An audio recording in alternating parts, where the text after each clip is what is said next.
Assalamualaikum warahmatullahi wabarakatuh. Selamat sore. Jadi pada kesempatan ini kita akan mempelajari salah satu metode pembuatan roti, yaitu metode Spong Endo atau dengan yang kita kenal adalah metode biang. Jadi sedikit saya jelaskan. Jadi ini misalnya ada biangnya. Nah, penjelasannya, biang itu adalah gunanya untuk memberikan waktu yang lebih pada ragi untuk berkembang biak. Nah, metode pembuatannya yaitu yang pertama kita harus membuat dulu biangnya. Nah, biangnya itu diambil dari mana? Itu biangnya kita ambil dari bahan utama. Jadi misalnya resepnya 1000 gram, jadi anggaplah kita ambil 200 gram terigunya, kemudian airnya, kemudian raginya. Nah, sekarang jadi biang itu dicampur dari bahan terigu, kemudian air, kemudian ragi, dan sedikit gula. Nah, caranya itu jadi misalnya anggaplah kalau kita ambil 200 gram terigu, berarti kita ambil juga airnya 200 gram. Nah, kemudian raginya itu tergantung. Jadi kalau misalnya waktunya 1-2 jam, itu kita bisa full 4 gram raginya. Kalau waktunya 2 jam, kita diamkan itu biang 2 jam lebih, 2-4 jam, berarti kita kasih 3 gram. Kalau 4 jam sampai 8 jam, berarti kita kasih 2 gram. Nah, kalau lebih dari 8 jam, biasanya kita kasih cuma 1 gram. Jadi ada pun bahan-bahan yang kita gunakan. Yang pertama adalah biang itu sendiri, kemudian ada tepung terigu, kemudian ada coklat bubuk, ada ragi, ada gula, ada telur, ada susu cair, ada margarin, ada garam, kemudian campurannya nanti ada kismis yang sudah kita rendam air panas, kemudian ada keju cheddar yang kita potong kotak, kemudian isiannya sebentar adalah cream cheese dengan gula halus. Langkah pertama yang kita harus buat itu biangnya, karena ini harus kita diamkan minimal 1 jam, bahkan bisa sampai dengan 1 hari penuh. Jadi ini biang, cara prosesnya: tepung terigu misalnya 200 gram harus dikasih air hangat 200 gram juga, kemudian dikasih ragi 4 gram, kemudian dikasih gula 1 sendok makan. Sekarang jadi kita lanjut jadi proses pemiksiran. Jadi semua bahan kering masuk dulu, terigu, kemudian coklat bubuk, kemudian ragi, kemudian gula pasir. Nah, ini kita aduk sebentar dulu, sekitar 1 menit.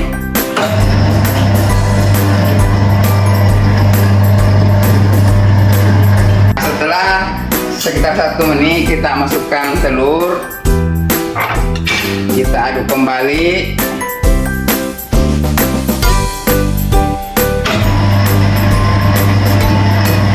Sambil dimasukkan cairannya sedikit demi sedikit.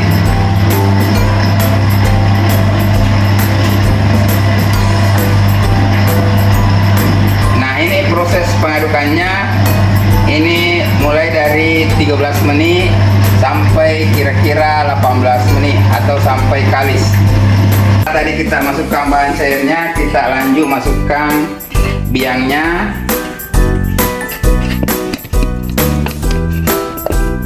Kita lanjut mixer ya kurang lebih 5 menit. Ya, setelah kurang lebih 5 menit kita mixer, kita masukkan margarinnya,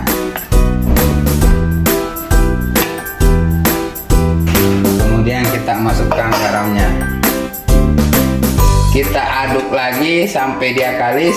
Setelah kita aduk sekitar 13 menit, jadi ini sudah mulai kalis. Nah, kita lanjut kasih masuk kismis, kemudian keju cheddar kita kasih masuk semua, kita aduk lagi sampai dia tercampur rata saja. Tercampur rata, jadi kita matikan mixernya, kemudian kita angkat adonannya.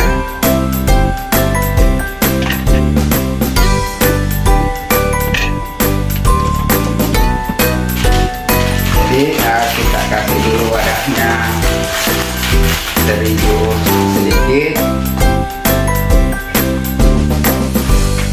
kemudian kita bulatkan dulu adonannya.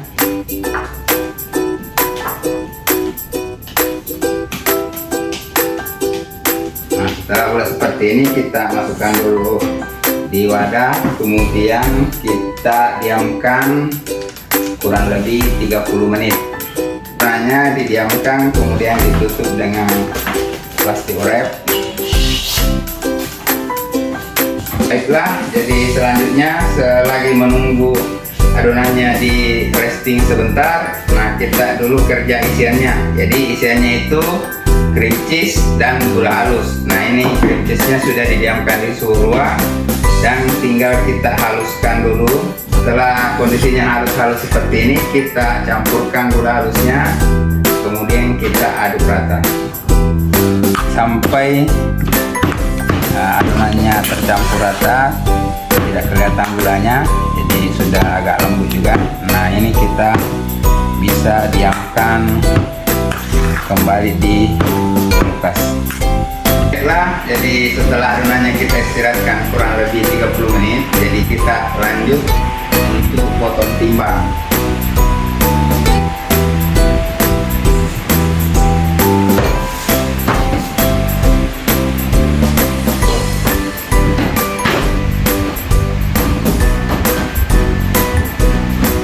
Kita ukur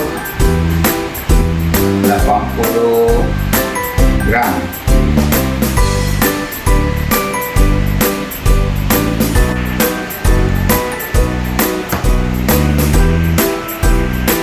Jadi setelah kita potong timbang, nah kita mulai kembali bulatkan atau istilahnya di rounding. Jadi ini untuk memadatkan adonan. Jadi cara roundingnya jadi seperti ini. Setelah kita bulat-bulatkan, nah ini modelnya tangan seperti ini, jari kelingking ibu jari menyentuh meja, kemudian caranya di rounding diputar seperti ini.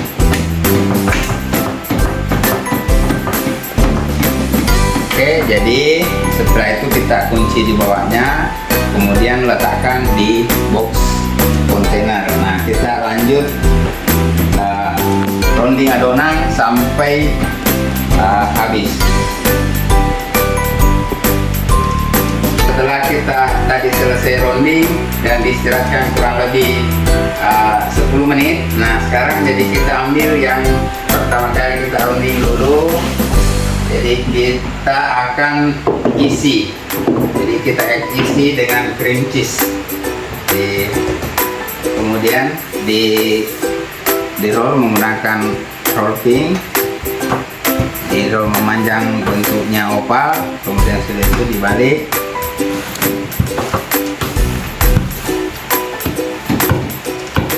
Jadi sekitar ukurannya seperti ini. Nah kita isi di tengahnya isian cream cheese.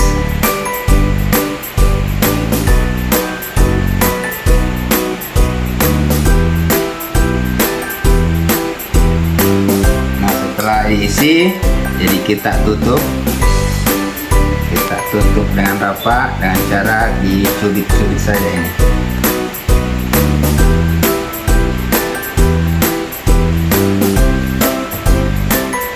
Diusahakan dicubitnya rapat, ditutup rapat supaya adonannya tidak,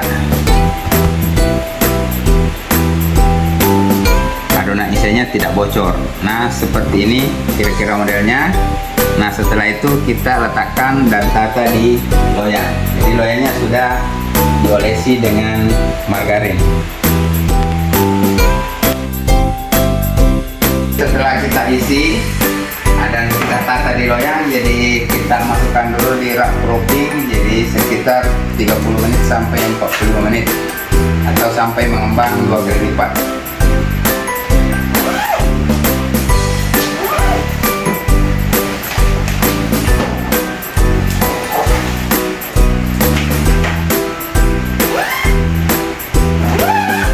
Lanjut, jadi setelah kita proofing selama kurang lebih 30 menit, jadi sebelum dipanggang, jadi ada baiknya kita kasih guratan dulu, jadi motif-motif daun, jadi supaya nanti hasilnya ada motif-motifnya. Kita diamkan lagi di rak proofing selama kurang lebih 45 sampai 50 menit untuk dipanggang. Nah, sekarang jadi suhu yang kita gunakan adalah 190 watt di atas, 180 watt di bawah, dan waktunya nanti kurang lebih 20 menit. Nah,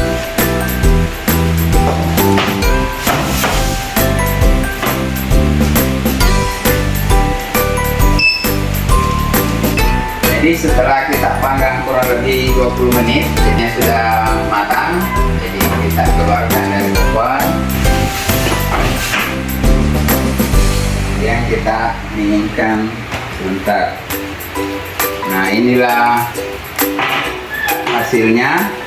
Jadi kalau kita menggunakan metode strike dough itu 3 sampai 4 jam waktunya. Nah, kalau kita menggunakan metode sponge and dough itu bisa memakan 5 sampai 6 jam karena yang lama itu adalah spongnya atau biangnya. Jadi semoga kegiatan ini, pembelajaran atau materi hari ini dapat kita cerna dengan baik dan dapat kita laksanakan dengan baik dan benar. Sekian dan terima kasih. Wassalamualaikum warahmatullahi wabarakatuh.